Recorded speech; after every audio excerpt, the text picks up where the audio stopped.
dukungan nutrisi oral atau ONS semakin diakui sebagai hal yang penting dalam menangani malnutrisi dan mendukung pemulihan pada pasien kanker usus besar.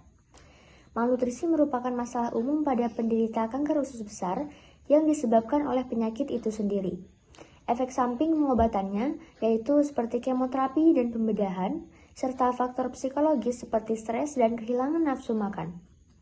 Mengatasi tantangan nutrisi ini dapat berdampak signifikan terhadap hasil akhir pasien. Singkatnya, ONS adalah komponen penting dari perawatan suportif dalam manajemen kanker usus besar, mengatasi kekurangan nutrisi dan berkontribusi terhadap hasil klinis yang lebih baik. Namun intervensi individual dan pendidikan pasien sangat penting untuk memaksimalkan efektivitasnya. Tujuan dari analisis ini adalah memberikan pengetahuan penting tentang nutrisi fungsional seperti N3-LC-PUFA, kalsium, vitamin D3, dan asam lemak W3 laut dalam mengurangi risiko kanker kolorektal. Peningkatan ini berfokus pada modulasi biologis dan variasi individu. Untuk modulasi biologis, yaitu mengurangi proliferasi, meningkatkan apoptosis, atau memperbaiki fungsi penghalang usus. Untuk variasi individu, memperhatikan pengaruh faktor genetik seperti FADS1 dan dalam respon terhadap suplementasi. Hasil yang konsisten dari penelitian ini dapat membantu mengidentifikasi strategi pencegahan kanker berbasis nutrisi yang lebih efektif. Ini merupakan pikot yang telah kami analisis.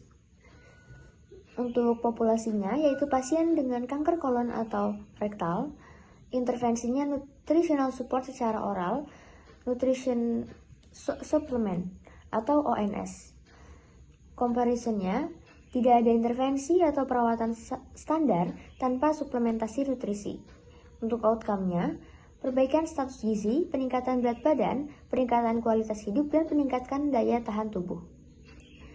Untuk waktunya selama 6 bulan perawatan atau selama masa terapi kanker. Setelah membahas pikot dari jurnal, di sini saya akan membahas mengenai synthesis of evidence pada ketiga jurnal yang kami gunakan. Pada jurnal pertama, penelitian sebelumnya menunjukkan bahwa N3-LC-PUFA seperti EPA dan DHA memiliki sifat antiinflamasi yang dapat mengurangi resiko kanker kolorektal. Sebaliknya, PUFA N6 seperti asam arachidonat dapat meningkatkan tumorigenesis. Namun, jika uji klinis pada PUFA N3 memberikan hasil yang beragam. Beberapa menunjukkan penurunan penanda tumor dan yang lainnya menunjukkan hasil nihil. Pada jurnal kedua, ada kemungkinan biologis yang kuat yang didukung oleh model hewan dan data observasi manusia bahwa kalsium dan vitamin D berperan dalam menjaga integritas mukosa usus. Kalsium mengikat asam empedu berbahaya di usus dan vitamin D meningkatkan ekspresi protein yang menjaga fungsi penghalang usus. Meskipun demikian, studi klinis sebelumnya menunjukkan hasil yang beragam mengenai dampaknya terhadap permeabilitas usus. Kemudian pada jurnal yang ketiga menemukan bahwa asam lemak omega 3 laut termasuk asam EPA dan DHA diyakini memiliki sifat antiinflamasi yang dapat mengurangi resiko kanker kolorektal. Penelitian observasional sebelumnya menunjukkan hasil yang beragam mengenai efek perlindungannya terhadap prekursor kanker kolorektal. Namun, uji klinis acak yang secara khusus menargetkan populasi berisiko rata-rata masih kurang sebelum penelitian ini. Berikut adalah outcome dan measure plans pada jurnal pertama, jurnal kedua, dan jurnal ketiga. Jurnal pertama, hasil utama yang diukur adalah perubahan proliferasi sel epitel rektal dan apoptosis, yaitu uji tunnel. Hasil sekunder termasuk perubahan komposisi asam lemak jaringan rektal dan kadar penanda inflamasi seperti protein C reaktif atau CRP dan sitokin. Kemudian pada jurnal yang kedua, hasil utamanya adalah perubahan tingkat sirkulasi biomarker permeabilitas usus seperti IgA dan IgG, antiflagelin dan anti-lipopolisakarida.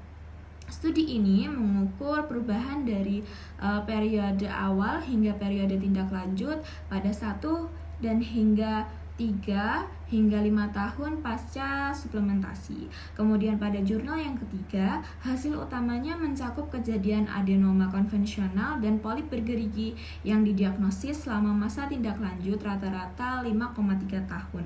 Penelitian ini menggunakan analisis niat untuk mengobati dengan regresi logistik untuk menghitung rasio odds atau OR dan interval kepercayaan, yaitu menggunakan 95%. Kemudian metode dari ketiga jurnal ini akan saya jelaskan masing-masing. Metode yang digunakan pada jurnal pertama yaitu merupakan uji coba terkontrol secara acak, tersamar ganda, dan terkontrol yang melibatkan peserta dengan riwayat adenoma kolorektal. Mereka ditugaskan untuk menerima 2,5 gram per hari N3-LC-PUVA atau minyak zaitun sebagai placebo selama 6 bulan. Kemudian pada jurnal yang kedua, metode yang digunakan yaitu uji klinis acak, tersamar ganda, dan terkontrol placebo yang dilakukan sebagai tambahan terhadap penelitian kemoprevensi yang lebih besar. Pasien menerima suplemen kalsium setiap hari yaitu sebesar 1.200 mg dan vitamin D3 dengan kadar 1.000 IU. Biomarker permeabilitas usus diukur pada awal 1 tahun dan akhir pengobatan yaitu 3-5 tahun. Peserta secara acak dimasukkan ke dalam salah satu dari 4 kelompok, yaitu hanya kalsium, yang kedua hanya vitamin D, yang ketiga yaitu keduanya, dan yang keempat yaitu placebo. Pada jurnal yang ketiga, digunakan metodenya yaitu uji klinis acak terkontrol placebo yang melibatkan 25.871 orang dewasa berusia 50 tahun atau lebih, yaitu 55 tahun untuk wanita, yang secara acak menerima 1 gram asam lemak laut omega 3 setiap hari atau placebo yaitu berupa minyak zaitun. Pengacakan dilakukan mulai November 2011 hingga Maret 2014 dengan tindak lanjut berakhir pada 31 Desember 2017. Selanjutnya adalah finding. Finding jurnal yang pertama adalah studi tersebut tidak menemukan perbedaan signifikan dalam penanda apoptosis antara kelompok N3-LC-PUVA dan kelompok minyak zaitun. Menariknya, ada sedikit peningkatan proliferasi sel di ruang bawah tanah kolon bagian bawah di antara peserta yang menerima N3-LC-PUVA. Finding jurnal yang kedua adalah studi ini tidak menemukan efek signifikan dari suplementasi kalsium atau vitamin D sendiri atau dalam kombinasi terhadap biomarker permeabilitas selama masa pengobatan. Tidak ada perubahan substansional pada kadar imunoglobulin, antiflagelin, atau anti-LPS.